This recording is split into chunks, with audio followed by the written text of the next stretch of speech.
together. Adoption brings our worlds together. Come and share with me.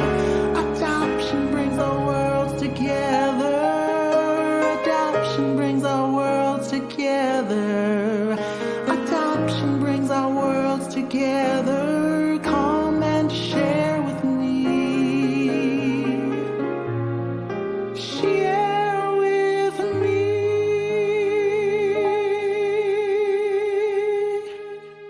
Welcome to the Journey to Josiah Podcast. I'm your host, David D. Marshall, founder and CEO of Journey to Josiah Incorporated. On today's episode, we're going to discuss parenting 2SLGBTQIA plus children. I am so very excited to have as our guests Morgan and Jennifer Testerman. They're the proud parents of three: Aaron Harris, Hannah Harris, and Oliver Testerman. Aaron, their oldest son, is gay, and Oliver, their youngest son, is a trans boy. Welcome, Morgan and Jennifer. Thank you, David. Hello. I'm so glad to have you both. And thank you from the beginning, before we even get into the questions, for your willingness to come and step into some places and spaces that may not be completely in your comfort zone, but I appreciate your willingness to join us today. I think it's going to be very, very impactful to all who listen. So with that said, I want to get started. I'm just going to jump right on in. And so in the introduction, I made mention of all three children. And so your oldest son is Aaron. And so Aaron identifies as openly gay. Can you tell us a bit about his journey, how he came out, how old he was? Tell us a bit about that journey. Sure, I'd be happy to. Aaron didn't really get a chance to come out on his own, not at home, not to us. I found out after the fact that he had come out to friends at school. However, I found out when a quote unquote friend of his had gotten into a disagreement with him over a boy and shared some private messages between him and the friend where they were discussing his sexuality. So it was shocking. I really didn't know, but he actively made sure that we didn't know. And my response to the friend was that they were a terrible person. It wasn't their right to share that information with anyone, and that they probably shouldn't contact me or my son ever again. And Aaron was in high school, so when he came home that day, I had asked him, I told him that the friend had shared some personal information about him, some very private information, and he was getting real nervous, I could tell, and his face was red and kind of shaky. And I asked him if it was true, and he started crying, and he said, yes, it was true. And I said, how long have you known? And he said, I can't remember a time that I didn't know. And I said, Aaron, I don't love you any different. I don't care if you like boys or if you like girls, but either way, boy or girl, I don't want hanky-panky in my house. And he laughed and I laughed and we hugged. So it was a surprise, but it was such a relief for him to finally have it open out there in the open, that I felt relief for him, even though I was still, shocked about, finding out. And so you said Aaron was in high school. How old was he? He was he a senior then? I think he was a junior. Transitioning to senior year, somewhere in there. 16, 17, probably, because was he 17? No. It would 16, I'd say, because he was 17 when he graduated. Yes. Yeah. Mm-hmm. Yeah. And you said that, the story on how he was outed, that could have been very, very detrimental to him emotionally. Did you notice at all any kind of impact on him, given that that was involuntary information? I didn't see anything that changed who he was or how it actually empowered him a little bit, because the acceptance within the home, when you have horror stories of other families who disown and just belittle and do those things to their own children when for whatever reason, that internal self-hate, but when he realized that that wasn't an issue and that he was going to be supported, it just made it all better for him. Yeah, it was like he was able to take that mask off and Yeah. and be authentic. You're definitely right, though. It could have went sideways, Mm. for sure. Because if you can't trust someone that you've always confided in as who you thought was your best friend, like your parents aren't the ones that you confide in, Right. really, really, bad. You don't turn to your parents for things like that. Usually you go to the people that you closely associate with. So I'm sure that was a betrayal that he felt like, man, who can I trust if I can't trust that person?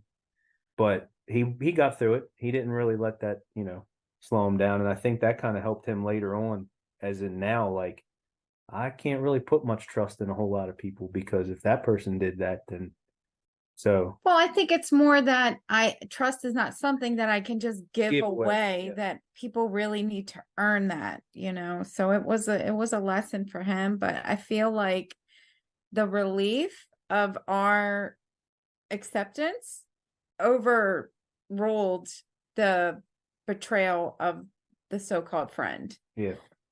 I can imagine. I mean, I think for any of us, it's our parents that because for most children, we don't want to be a disappointment to our parents. And so things like that are horrifying. And so when a parent is so accepting, it does take a huge weight off.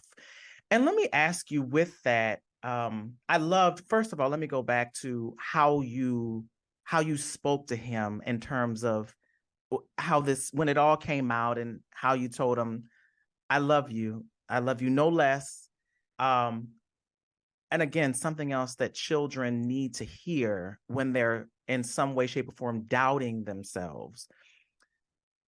Was there any emotional toll on you after, I guess, taking some time to process it? Because I believe you said that it was something that pretty much caught you both off guard. So was there an emotional toll? I mean, I felt a little selfish for thinking, but initially, when I was still processing later, I'm like, am I ever going to be a grandmother? It was very selfish, but then it's like, and then I had to quickly think, well, there's so many other ways for that to be, if that's something that he wanted, So it was a little selfish thinking, but ultimately I was just, I was trying to understand how I could not have seen it. And like, as a mother, like, how did I not know that? Like, Aaron was not the stereotypical boy. Like, he didn't play sports. He was not interested in sports. Like, I tried to encourage it, and he actually cried and was like, he did not want to play sports. He wasn't like into cars, and he didn't like play war or pretend that things were guns. That wasn't the kind of like how boys will be boys, the stereotype of them anyway. He wanted to garden. He loved gardening. I love it. Had a little garden. So Yeah. I mean, that was like his passion, and he was, I don't know, like the dad to his siblings, very kind of guiding them and stuff. So I mean, he was very emotional and tenderhearted. But I never entertained it as an option. I just didn't. And I just felt like, am I blind? Am I a bad mother? And because I didn't see it. And it's like, I don't know. And it's like, you just have to tell yourself, this isn't about me. This is about him. And, I didn't care that he was gay. It's fine. I don't know. It made me love him more, it made me love him more. And I just remember hugging him so tight, and it's like, and I was nervous about telling Morgan because I didn't know how his response would be. We never talked about it because we never thought it was an option, I knew we didn't have problem with gay people. Things can be very different when it's your children. Absolutely. So I called him, and I was a little nervous to share it. And he just said, wow, what a weight he's carried. And he was relieved that he could put the weight down. And I'm like, yeah, I love him so it much. was Yeah. it was one of those things, like you realize how much people do carry, even personally, you carry things as a parent that, and even as a spouse, that you don't want to burden other people with because they have their own stuff. And to be able to get that out and get that off allows that person, especially him, to be less anxious. As one of the most anxious people I think I've ever met, it really allowed him to just, and that's what was surprising too, I guess, is because he didn't seem any more anxious holding that in.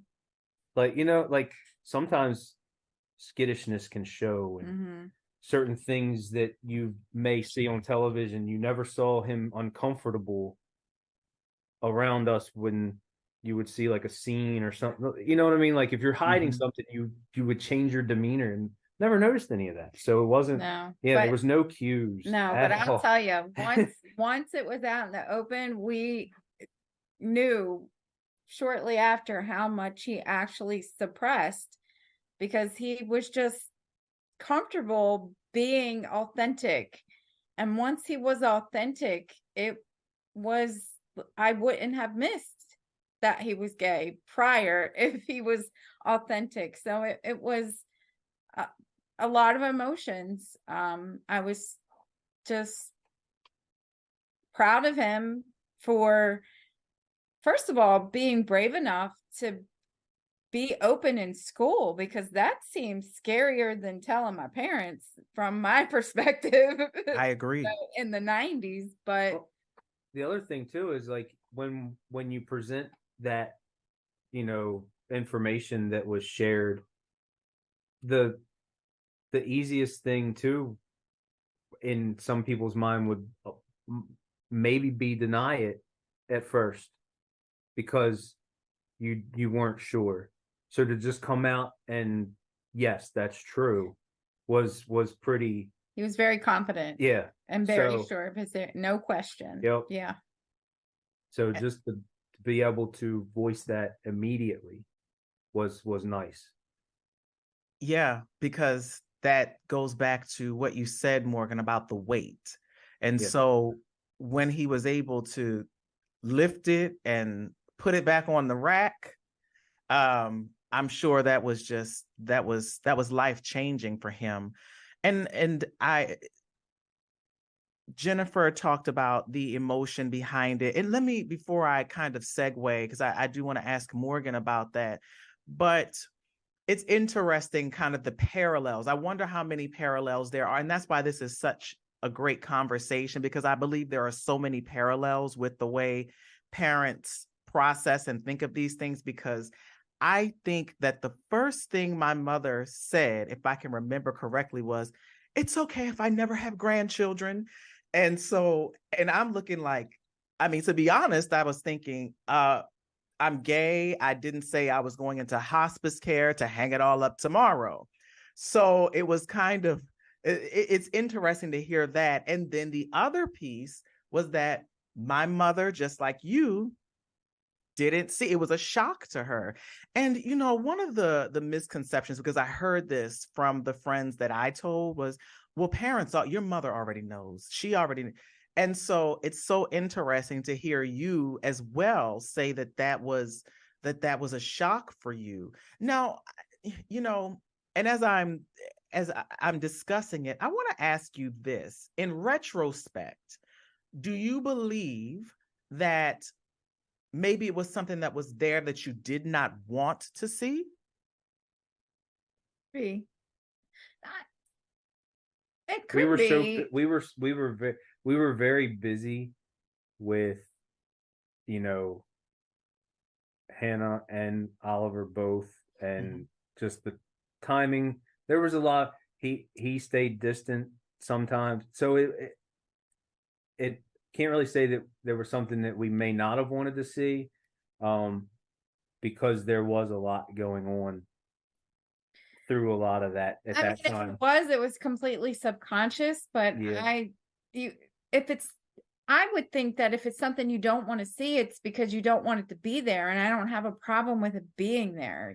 That's not an issue at all. Like I tell people proudly, my son's gay. I've talked to people at work when I just started my job. I've been there almost 2 years now, but just getting to know people. And when Aaron was getting married, I'm like, oh, my son's getting married. And we're like, oh, do you like his soon to be wife? I'm like, well, he's going to have a husband, and I work in a Christian organization. So they're just kind of like, oh, like they didn't even consider that as an option. Like some people that I've talked to.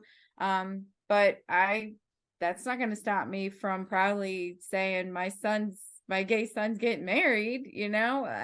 That's if you have a problem with that, that's yours. That's not mine, and it's not my son's. Absolutely. Because I'm happy and I love my son, and I love that he's on a journey, and I support him wholeheartedly. So yeah, I have no problem with his choices. As far as there's obviously, I'm his mother. I can criticize some other choices, but that's definitely not one of them. That's not on the list. Yeah. I get it. And it's nice to see the growth in him too, because I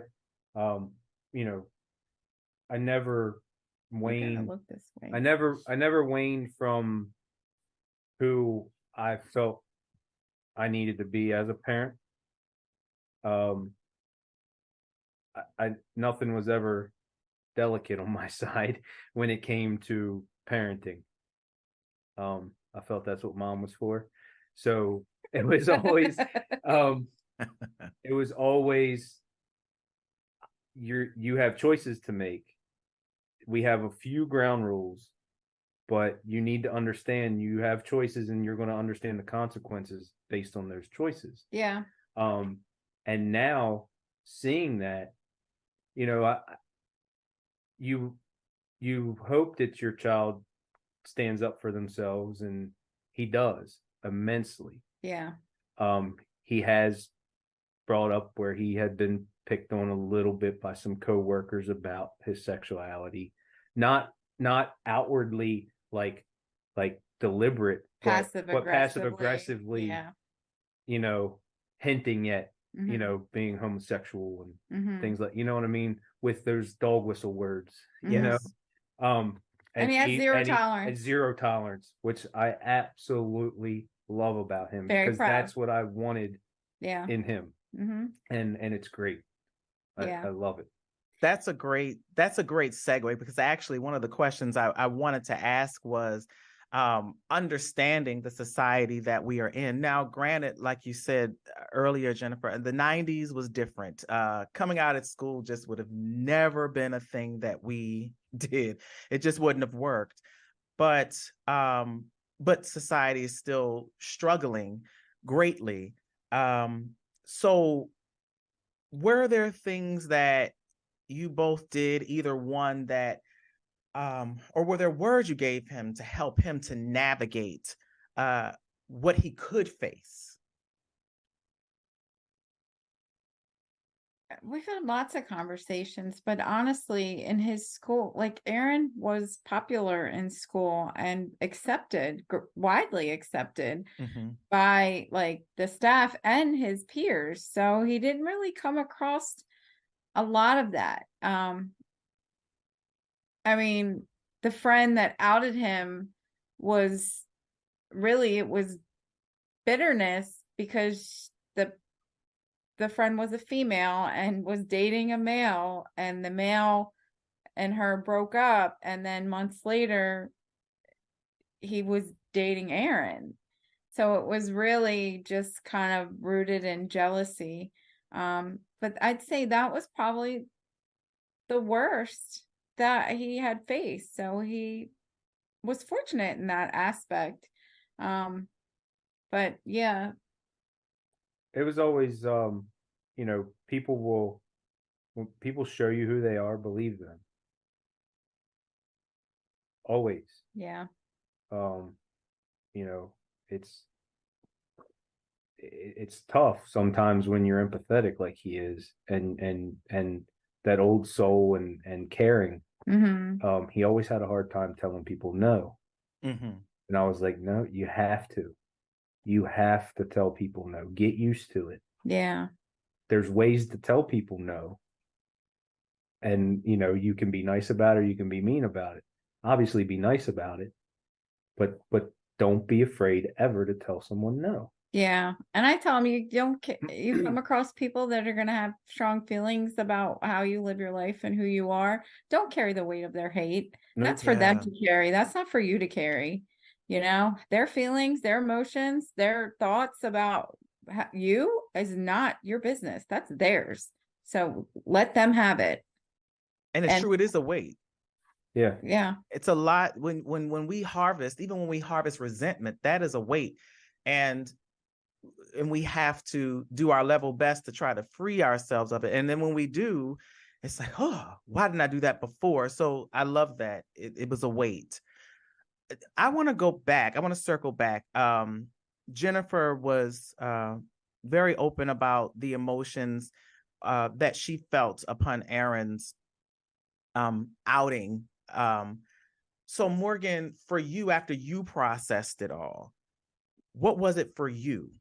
I think it's so, you know, you kind of alluded to this in that, you know, kind of the emotional things you thought were in mom's department a little bit, but for you as dad, what was that for you? What was it like for me processing it? Yes. Okay. Well, process wise, it was I guess because I kind of had the navigation of having to talk with Jen and us trying to pinpoint like where we would see, you know, if we could maybe think about things, and nothing ever would come to mind. And her and I would have conversations about it quite often, like, you know, this, that, what are some things? And it wasn't about a year ago, when Aaron was in either elementary school or middle school, he drew this artwork that's actually in our bedroom on the dresser, and it's of makeup and different things that's like feminine products, like not high, but it says ladies. He spelled out ladies. So like mascara and yeah, eyeshadow palette. So it's pictures that make up the letters. Comb. Ladies. There's like a comb and a brush, but it spells ladies. But he was maybe elementary, middle school when he drew that.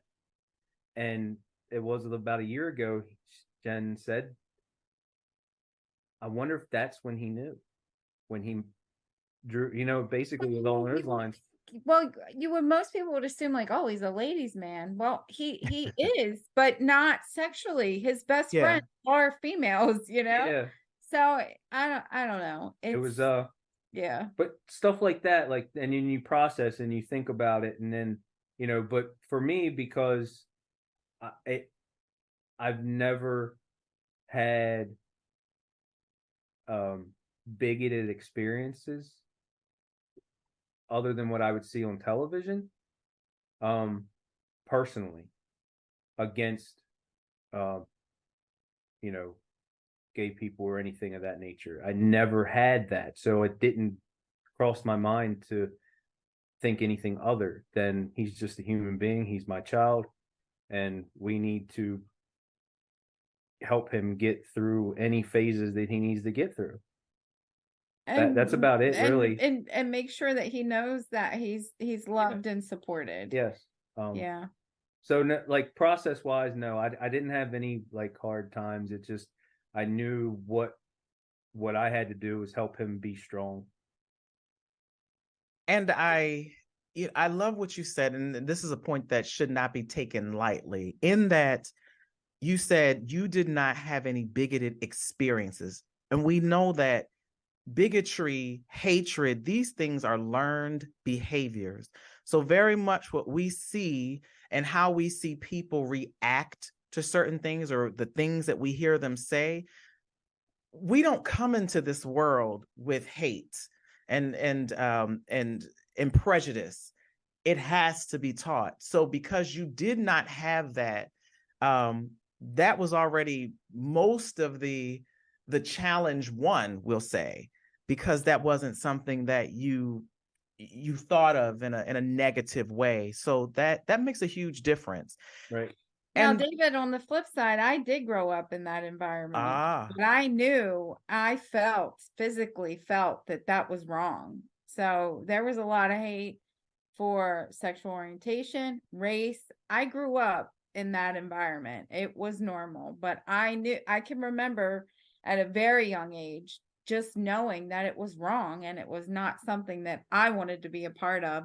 I would actually get teased because I would speak up against what was voiced. So it is a learned behavior, but it can also be a behavior that's rejected when it is an environment that you grow up in. So that's just my point of view.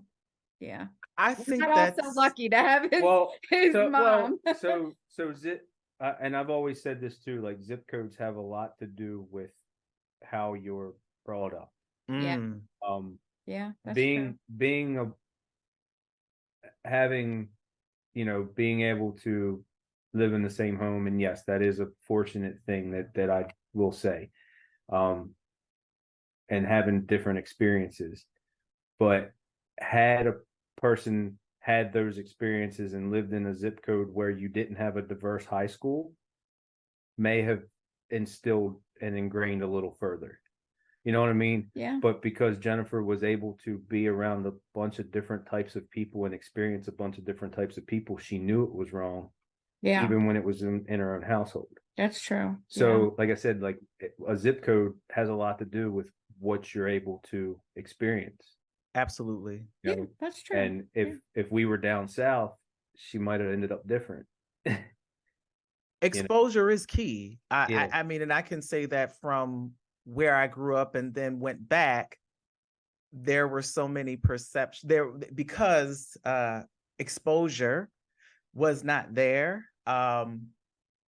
Yes, there was a lot there that would make you think that being gay was wrong, and not only being gay was wrong, but being Black, you could have just hung that up. So you're very right about that zip code, because that now, it makes a difference. I appreciate that. And so with that, what are some of the lessons that you have learned from Aaron?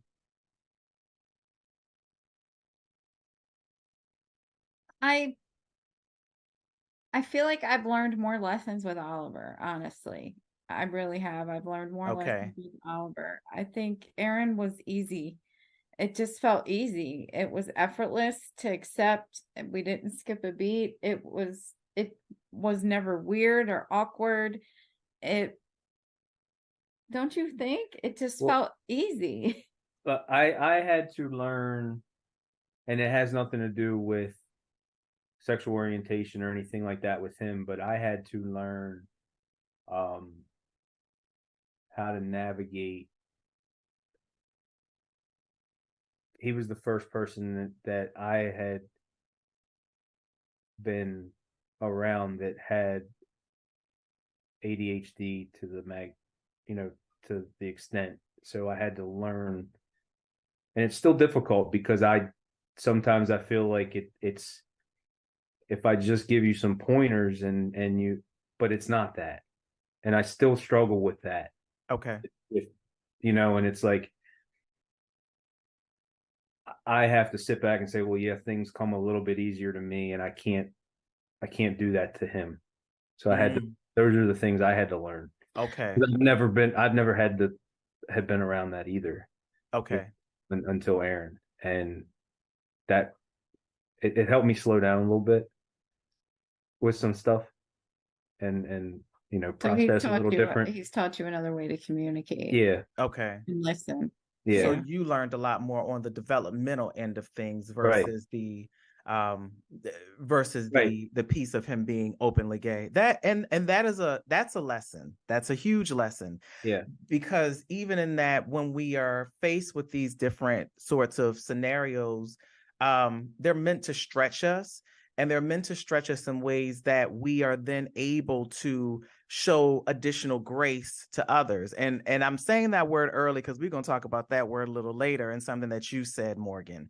But, it's these things that help us to extend more grace.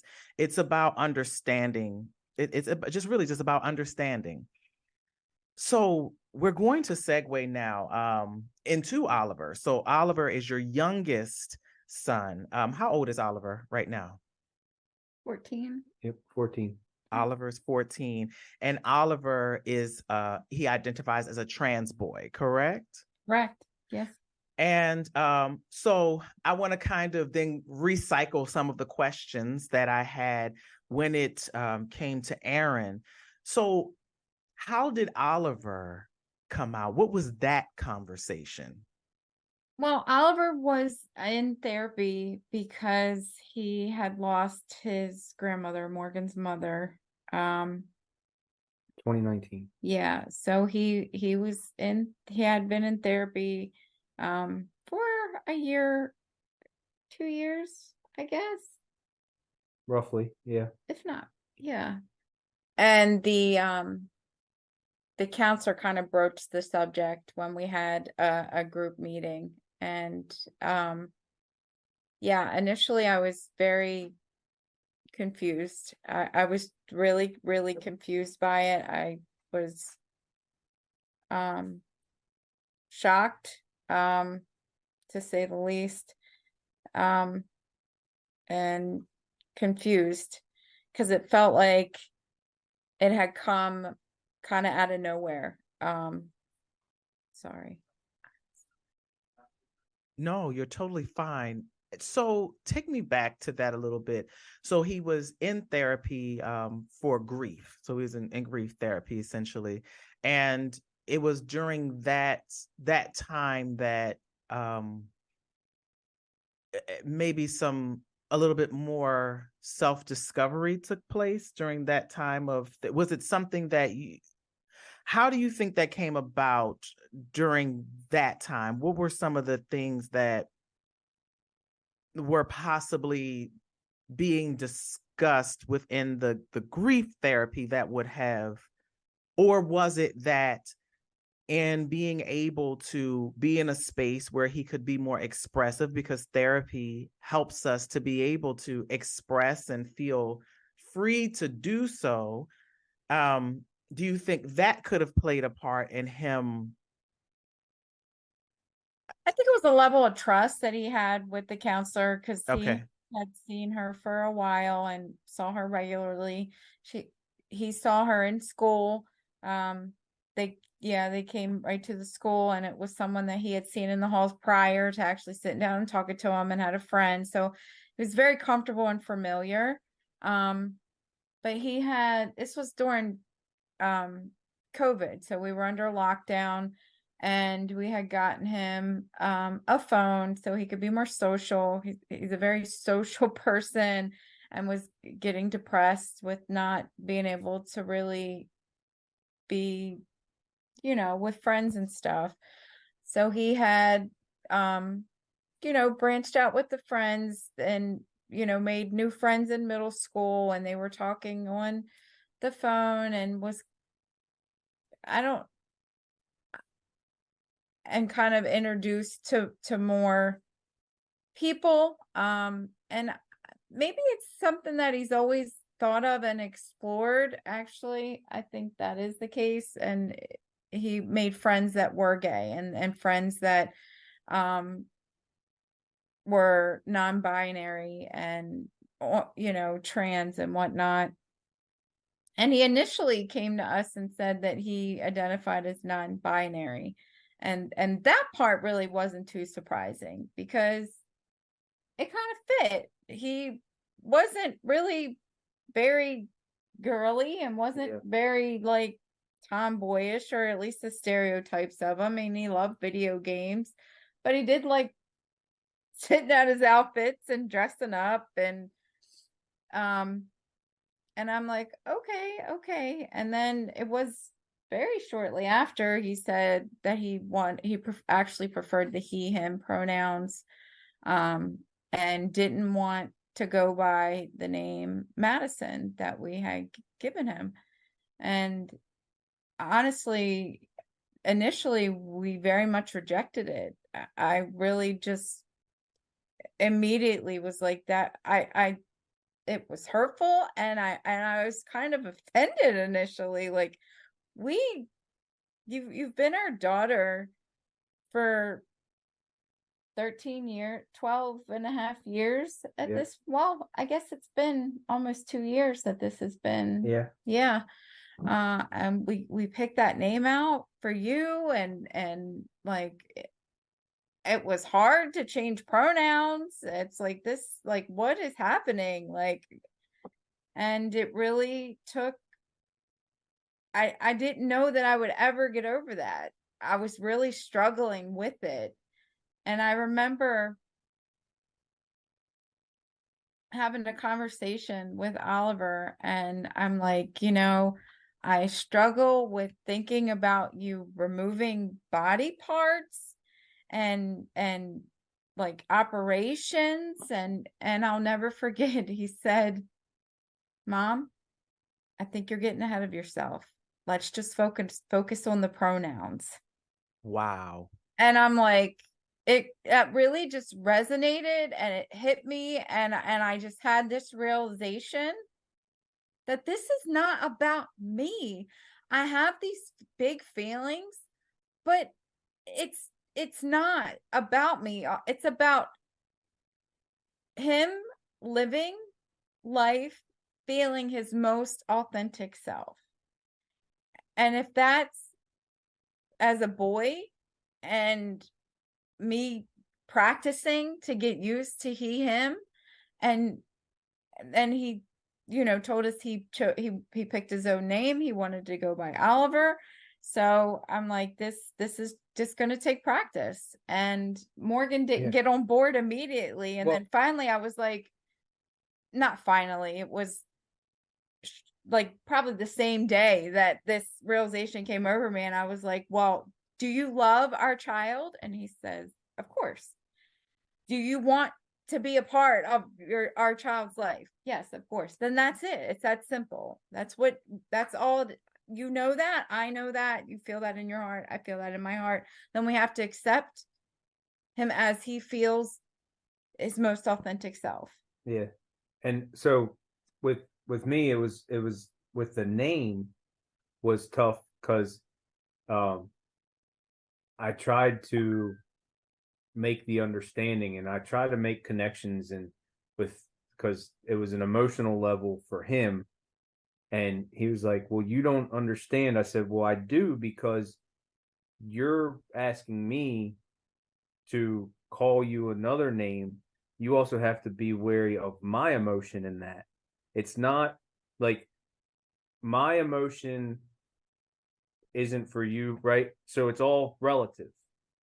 So I can feel a certain way about the name, and you can't tell me that I can't feel that way, just like you don't want me to tell you you can't feel your way.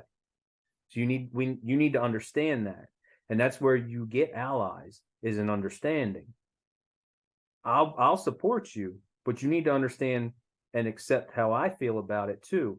And if I slip up, you are going to feel some way. I get that, but you don't lash out. That's the last thing you want to do, because it is a process. It is a learning situation, right? And I tried to rationalize with him, like, and I brought up all these people who are like professional athletes and all, who have the name Madison, male. And I'm like, you could have just kept the name. Right. Wow. Mm-hmm. You know what I mean? Like, but I try to put a realization to a lot of things. Yeah, but for him, it And- wasn't so much about having a male name as much as it was choosing his identity and claiming his own identity. And the name was a big thing, a big part of that. And it was initially a little, it was hard to get used to saying he and him when it's been she and her for so long, but you got to practice. And that's what we did, is we practiced, and it got to the point where it was less and less that I would slip up and say him, he, him. I mean, her, she, look, it just, you practice it. And eventually he wasn't Madison anymore. He was Oliver, to the point that we were like, this is a change that we can make for you. And we legally changed his name to Oliver, because it was painful for him for it to be used in school. It made him uncomfortable. And it's like, this is something that we can change, legally change. So there's no question, there's no confusion. You are Oliver Testerman, and nobody can bring up Madison, because it was really painful for him. So now I don't see him as Madison now is odd. It's as odd as Oliver used to be. So Wow. Yeah. That's amazing. Yeah. So initially it was pretty jarring. And can I ask you, with that, because you talked, on the initial side of things of, there was Madison, she, her, and now there is Oliver, he, him. Well, yes, Oliver, he, him. I'm trying to figure out how to ask this in terms of, was there ever a grief? I think that's the long and the short of, was there ever a grieving process in terms of, I had Madison, now I have Oliver? I've accepted that. I think the grieving will always be a part of it. I don't think that will ever go away, especially when I see old pictures, baby pictures. And I think a lot of the grieving is his rejection of the baby pictures. He's actually never really loved baby pictures never of really himself. yeah. He's never really loved it. So in hindsight, that could have been a clue, that he didn't like seeing himself in that light.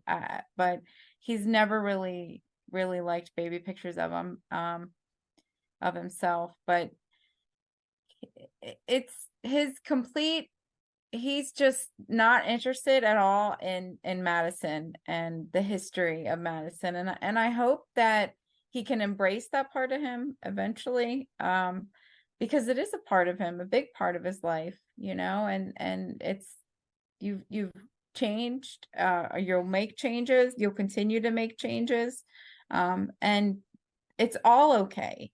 What you were before, what you are now, and what you'll become, it's all okay, and it's all relative. It's all important. It all matters. But I haven't cried in a long time, but I have shed tears, because I have a lot of wonderful, memories and experiences and a lot of love for Madison. And of course I have that for Oliver. But my love, for Madison is just not going to go away, and it's interesting because it sounds like it's two separate people, and it kind of is from a parent's perspective. So I hope that he can embrace Madison one day, because that would, I think that's healthy. That would be a healthy thing to do, that you can embrace Madison and still be proud Oliver, Yeah. But I think a part of me will mourn Madison. Not that I don't have Madison, but, well, I don't know. It's still something I'm working out, I think, and it will take time, to fully understand it. But yeah. Yeah, one of the things that we had to come to an agreement on, and it goes back to the emotional thing, is the use of the phrase "dead name." Oh yeah. Made it very clear that you will not use that phrase around us. Yeah. Now, when you say dead name, is that how he referred to Madison? Yes. As a dead name? Okay. The community refers to previous names as the dead name. I'm learning something. I did not know that. Me neither. I was like, that is painful. Not, that is incredibly painful yes. for me. So I need you not to use that anymore. Very, very quickly, I said, no. Yeah. You just don't even bring it. Just leave it at the door. Yeah. I mean, we want to respect your choices, and support your choices. And I need you to respect. There's a boundary. Yeah. And my feelings, right. Because that was, it physically hurt my heart, to hear that. And he has respectfully not used it again in my presence. So yeah, that's good. But that did hurt. It did hurt. And I ask then, what have you both done in order to help you to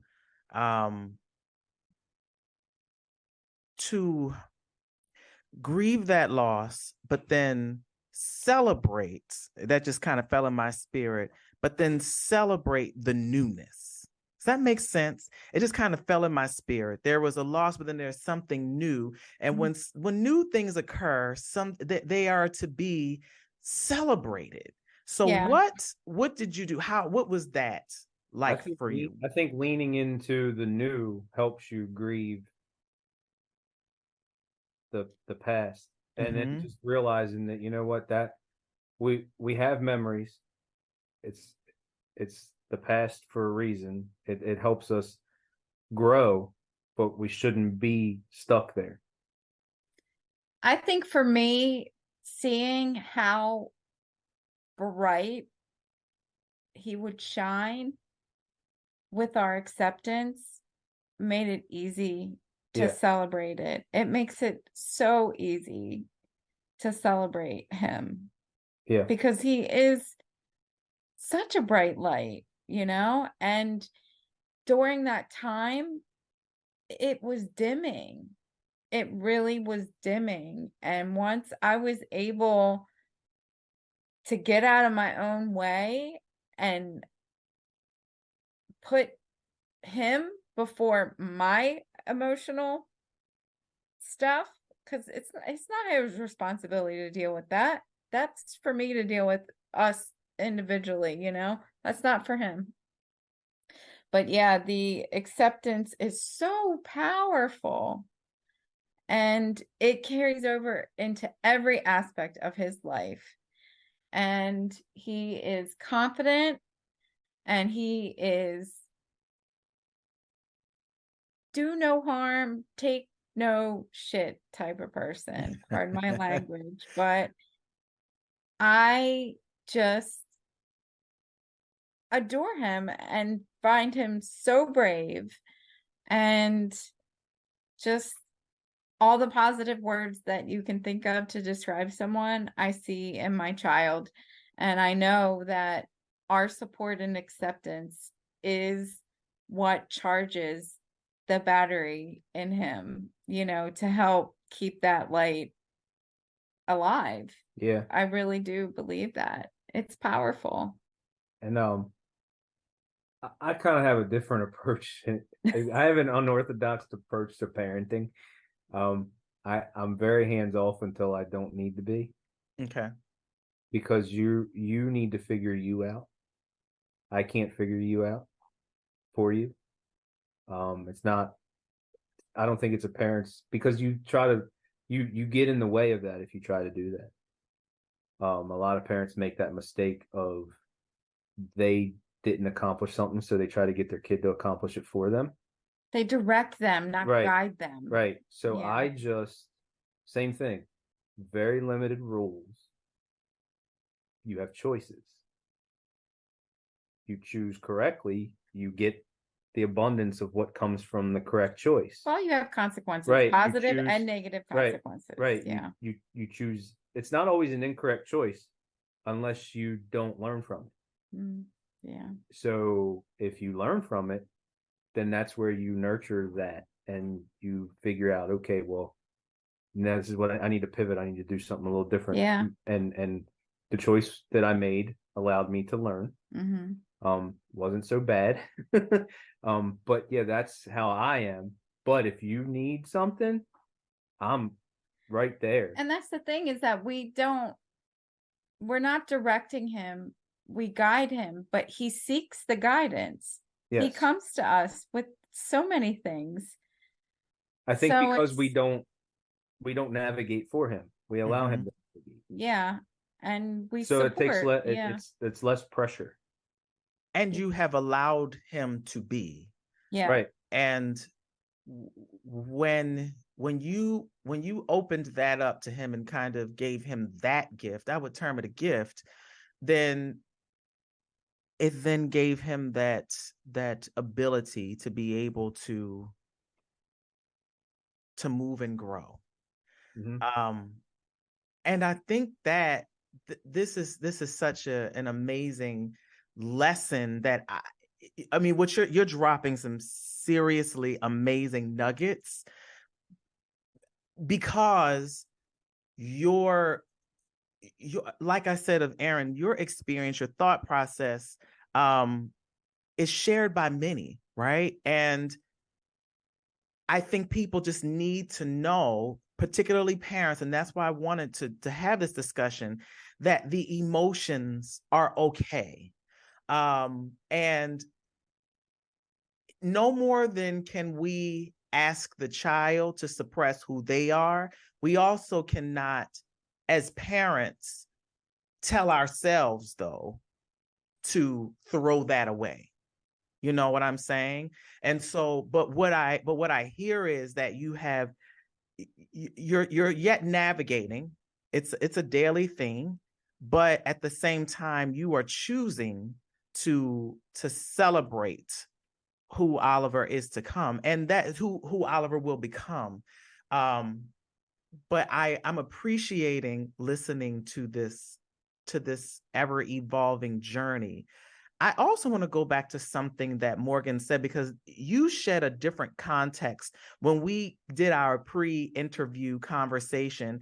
And you, Morgan, said that you were helping Oliver to extend grace to peers and not overreacting to people's responses.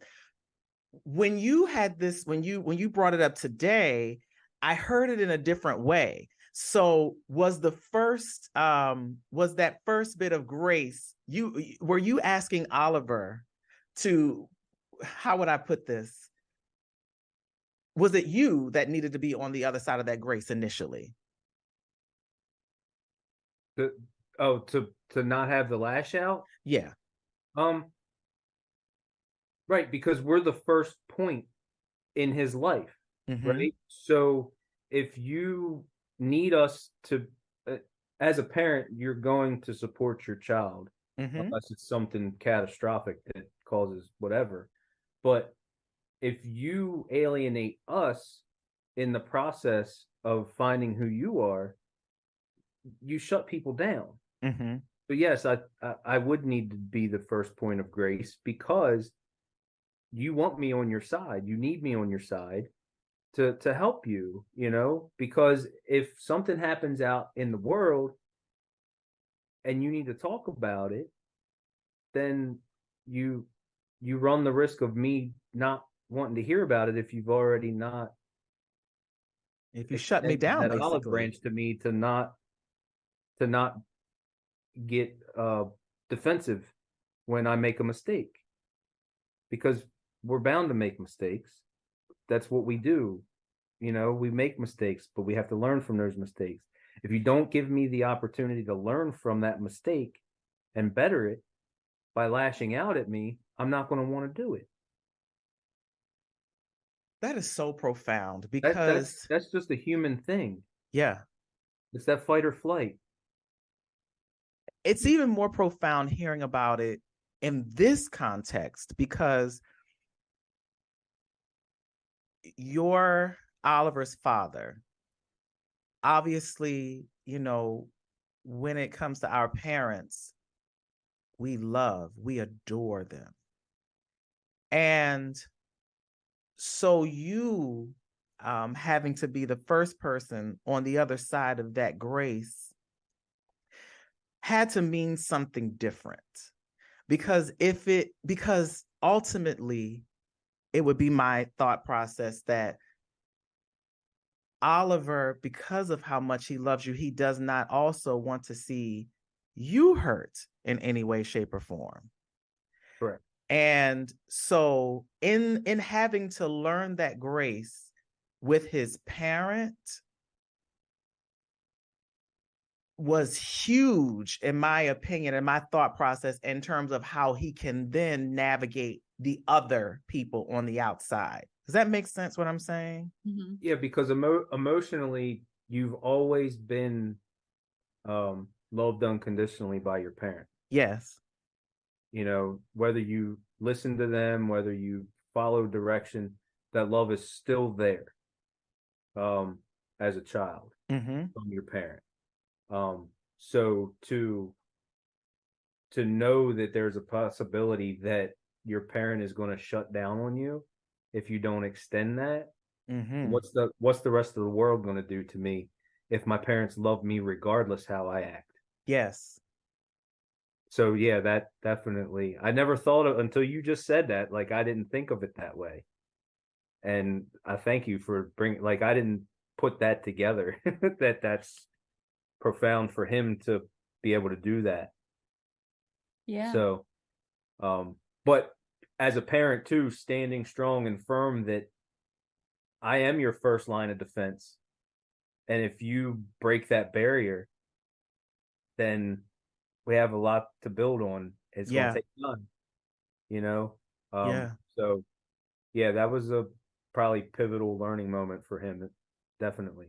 Absolutely. Because I mean, that's huge. He was propelled into a whole nother hemisphere, we'll say, just because the thing that is so lacking right now is for people to be able to extend grace, for people to be able to, just well, I'll just leave it at that place, because, and we see that in every facet of our society. Part of extending grace is accepting differences, and whether or not we agree with them or not, some of them are not to be agreed with. I mean, because case in point, when I have heard people say, well, I don't agree with being gay. How can you agree or disagree with something that somebody is?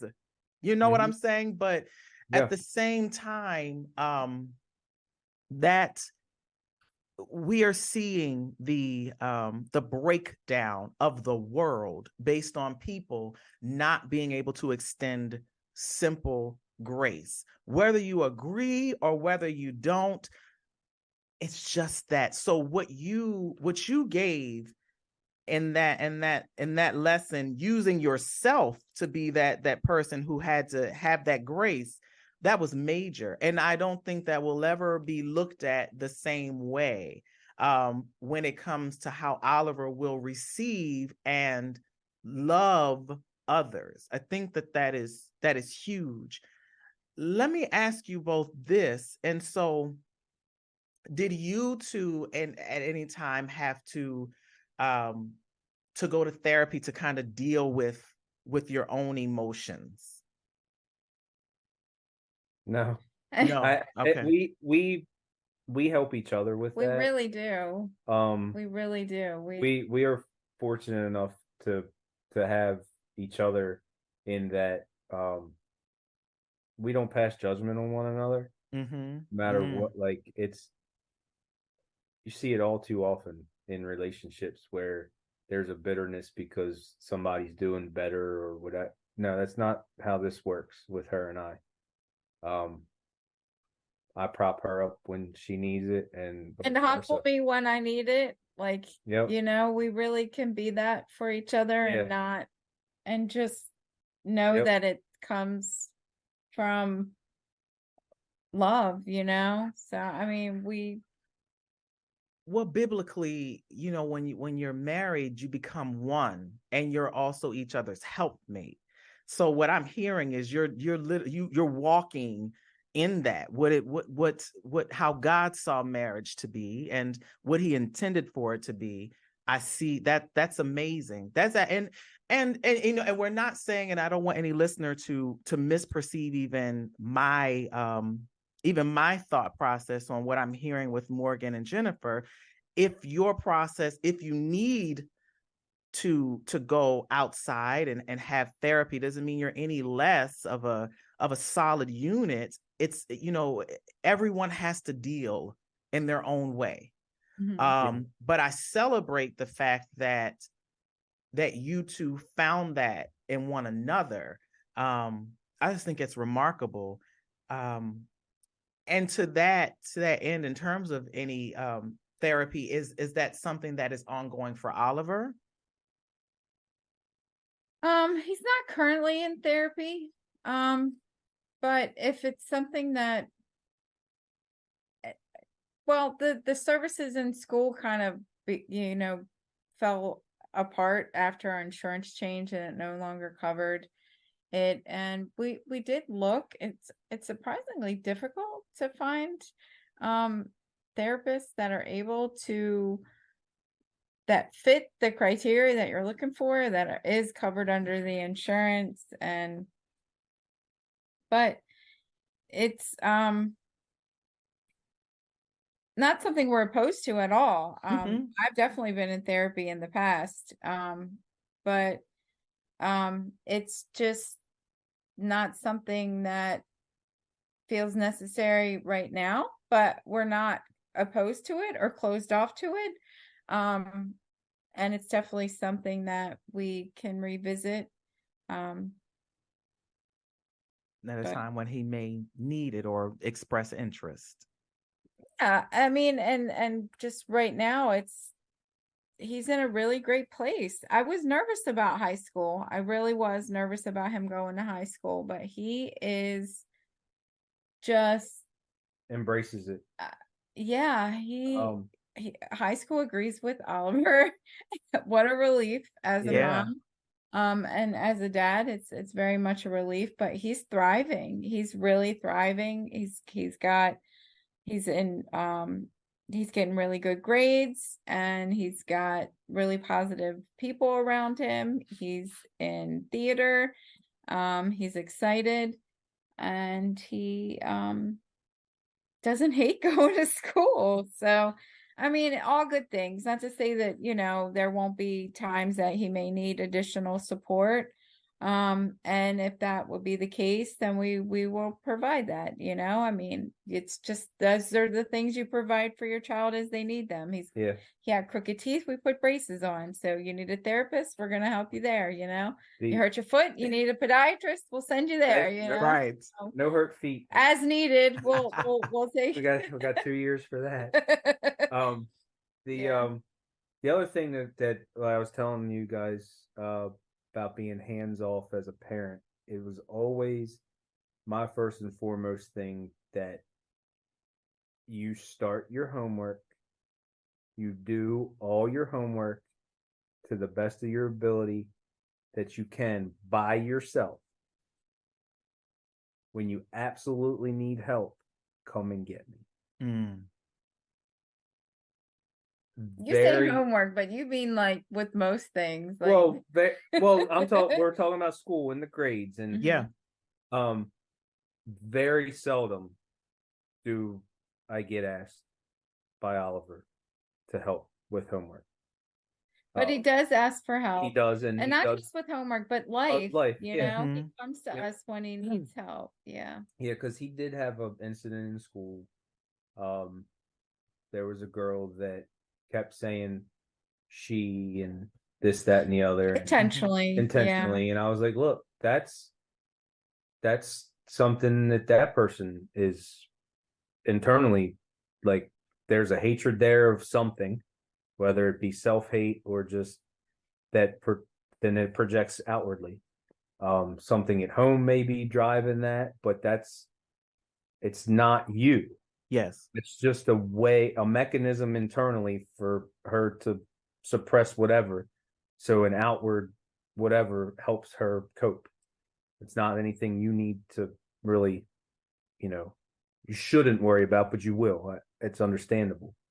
Then there was another scenario that he was telling me about being dismissed when he corrected someone. And he says to me, I know that if it was a cisgendered individual, it would have been different. And I asked him, I said, have you been in that exact scenario where someone misgendered a cis individual and they corrected and said, no, I'm a female or I'm a male?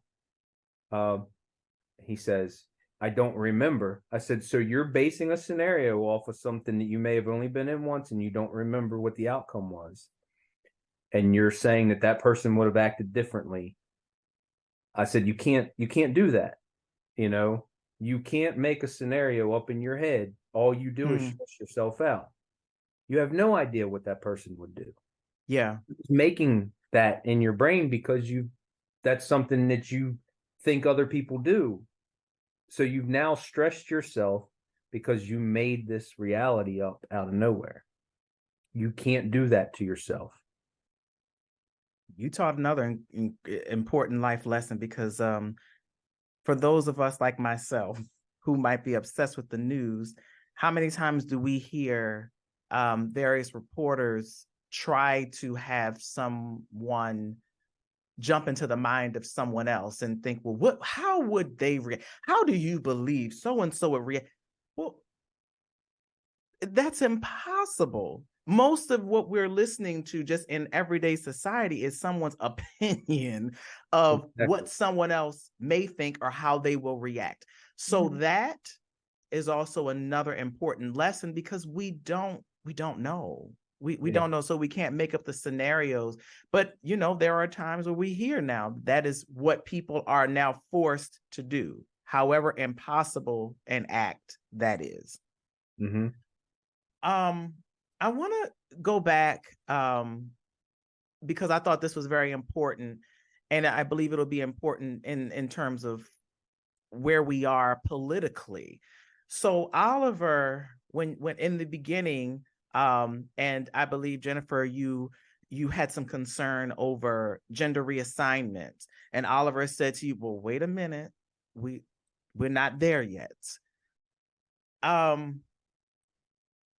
That is significant because I think the other perception is possibly that that young people who are who are identifying in different ways, that they all of a sudden want to jump to procedures. Was this something, I don't know if you had further conversation with Oliver? What was the hold, or what is the hold, if there is a hold at all? with with any kind of gender reassignment? well, he actually has taught me quite a bit about it. You actually need to be in therapy for several years before they'll approve it, especially as a minor. For me,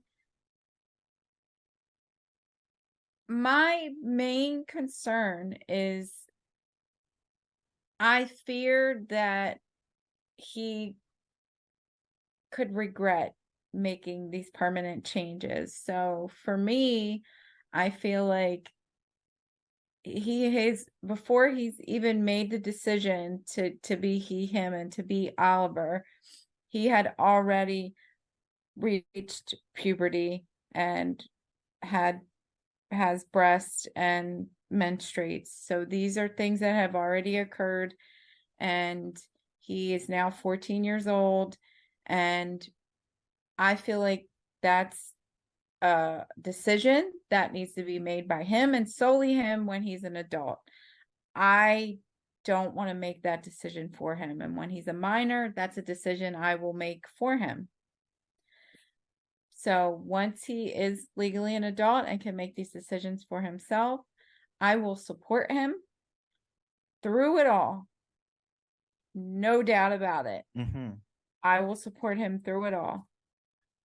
But it is a decision that he needs to make for himself. I will not make it for him. I mean, it could have been could have been different if this was something that was introduced prior to puberty, and it could have changed a lot of things, like there's an influencer on YouTube that looks like a female. Her name's Nikki. I don't know if you're familiar with Nikki Tutorials. No. She's very popular makeup influencer on YouTube and has always presented as female, is known as female. And she came out a year or two ago. She's trans. Okay. Everybody was surprised. Nobody knew, but her parents knew at a very early age. So they intervened with drugs and hormone therapy to prevent the hormones from changing and getting all the male hormones and stuff. So she passes easily as a female because he didn't have the changes, but Yeah, the puberty blockers. yeah. So to go back to what you were saying about, people's opinions and all that. So because political climate,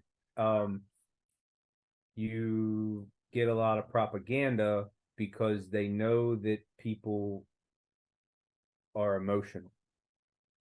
So they put these stories out of how doctors are forcing children to get gender affirming care, but they also know that the people, their audience, isn't going to look any further into it other than what they're told. Mm-hmm.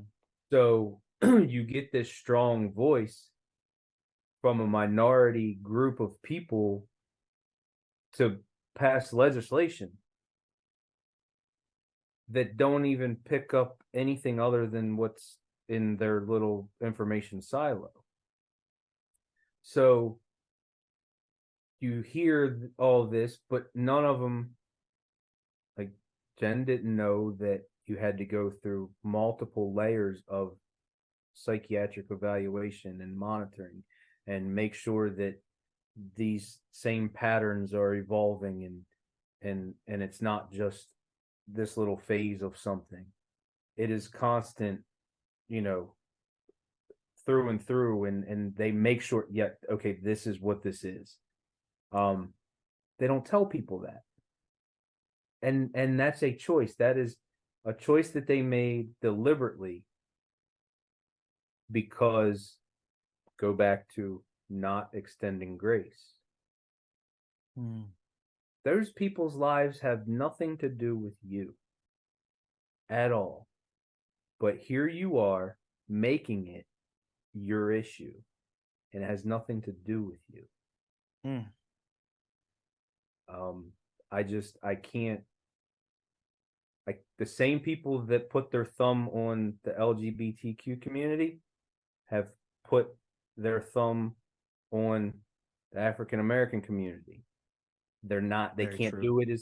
do it as much now, so they picked another minority group to do it too. And women's rights. And the women's right, like, they can't, those fights are now over against those other communities. Now they have a new one. And and if you look too, it's now become more prevalent and more of a loudspeaker. In the 2000s, early 2000s, it was the Muslim community. Yes. Do that's all gone now. So now you have the LGBTQ community. It's easy for them. It's low-hanging fruit for them because it's new. And they jump on their soapbox and it gets ridiculous. And I've turned all that. It's you turned it off. It's not good for you. And where I would presume as parents, you can become resentful of all of that is also there is this movement to then tell you all what you can tell your children, basically. Right. Yeah. And so we hear so much really, and what you're saying is so important, Morgan, in that there is so much fear mongering in the political world and and not even just them. It's how media chooses to also display, that's not the word I'm looking for, but how they choose to portray certain things as well, when they're not based on fact. And so it's important too that you all are having this conversation so that other parents and other individuals in general understand the reality and not someone else's opinion or outright lie. Because that one thing is for sure, I do believe that people just conjure up outright lies to create fear. Yeah. Yep. And we've had a decade and a half of people that think their opinion matters. Yeah. Yes, everybody's opinion holds some weight, but then when you get down to it, if you based your opinion on false information and incomplete data, your opinion doesn't matter. And why it doesn't hold the same weight. And why does your opinion have to take precedent in someone else's life that you don't even know? You know, right? Yep. But Oliver said, why do people hate people for existing? Like, just existing. Like, you don't get to decide that I don't exist because this is who I am. This is what I am. Yes. And I am here. I exist. I had this because you had mentioned before that you didn't vote for the gay marriage bill, right? Mm-hmm. Yeah. And you were like, well, I don't know. But so I used to have this thing that I would say, well, if gay people want to be just as miserable as heterosexual couples in marriage, let them be. Right. Exactly. Let the people be. Right. It has you being able to legally go into the hospital and see your spouse because you now have a legal document that says you can. You now have a legal document that allows you access to any insurance. Who am I to tell you can't do that? Yeah. That's your right as a human being. Yeah. And living with a person that you love. How can I tell you that you can't have that? Yeah. That's decision two people make, and it's no one else's no one else's business, right? We live life with a double-edged sword. I want rights, but then we're a land of freedom. We should not have our rights taken away. Oh yeah, but let me go over here and take these people's right. It's a very right. It's crazy. And what I will say just for our listeners before somebody, when they listen, just says, oh, what kind of a gay man? That was in my early days of being churched up. Oh, no, you're fine, Morgan. That's totally fine because it's a part of, I would tell it to anyone. I just want to add context to it. And that, there was a time where I was like, and I was not okay in my own skin. And so, now I'm far away from that now. And maybe one day in my life I'll get married. Anyway, but no, thank you for that. And as we are drawing somewhat to a close, what I do want to ask about is, have you seen a difference in your sons and how they relate to one another? Has Aaron taken on a whole nother role in a more protective role? What is this looking like now? I think they tease each other more than anything. The dynamic is strange because they relate to one another because they can talk to one another about their communities and their feelings, and they can help each other. But it's still that sibling. Yeah. I can't be around this person because of this or you know what I mean? So it's very short-lived. Each other in small doses. Right. Like they love each other, but they can get on each other's nerves. Aaron is very much I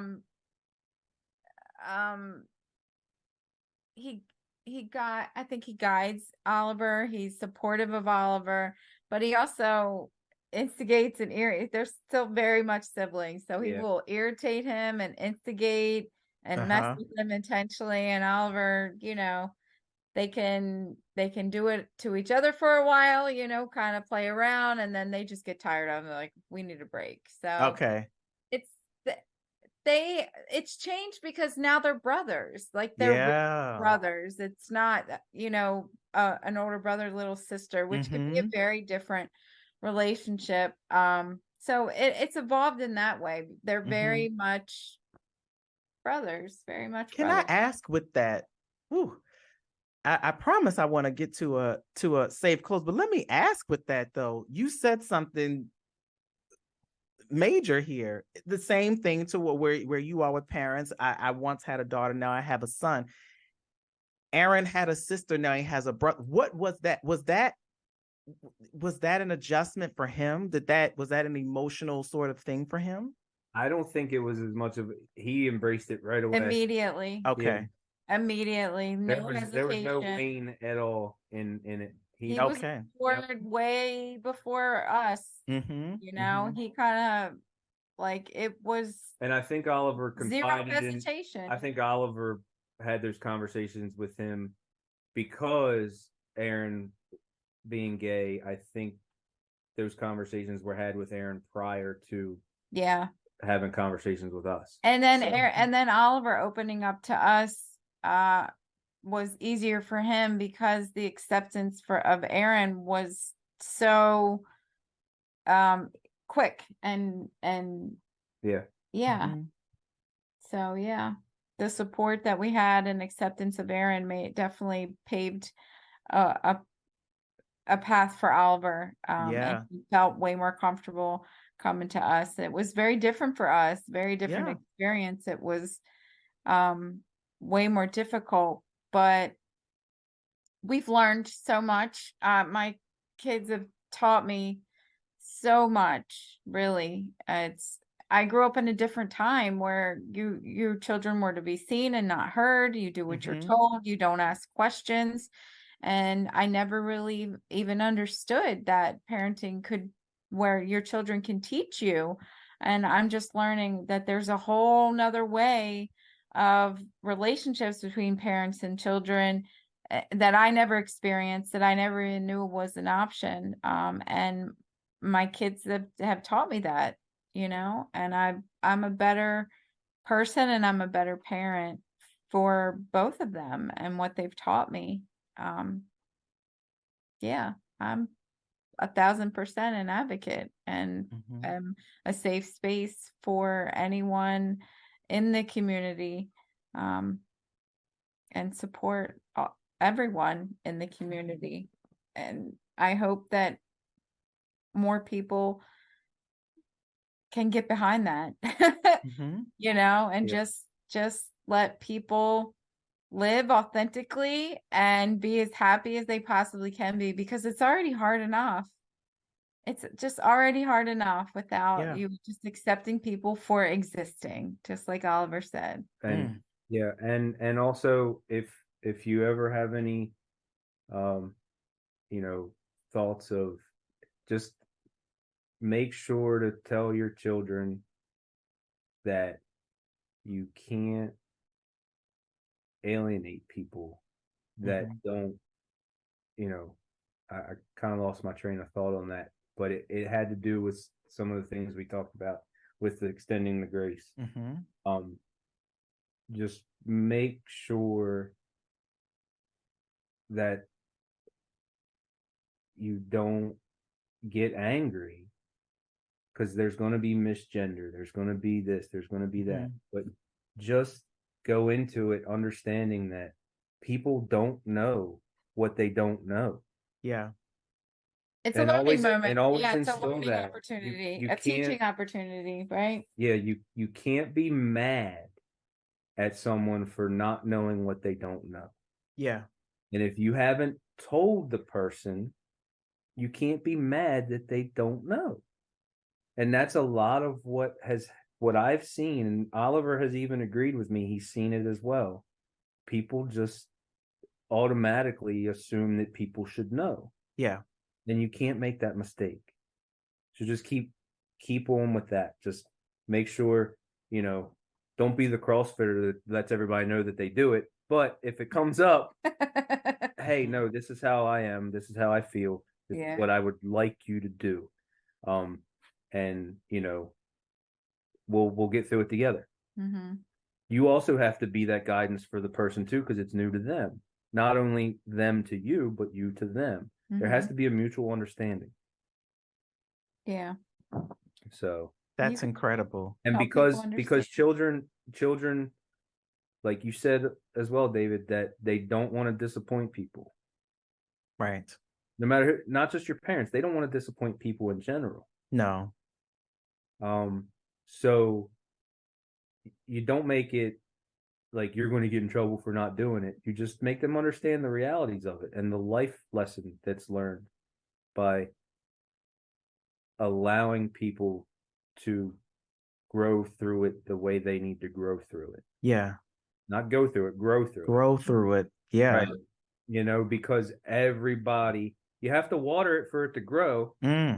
If you don't water it, it's not going to grow.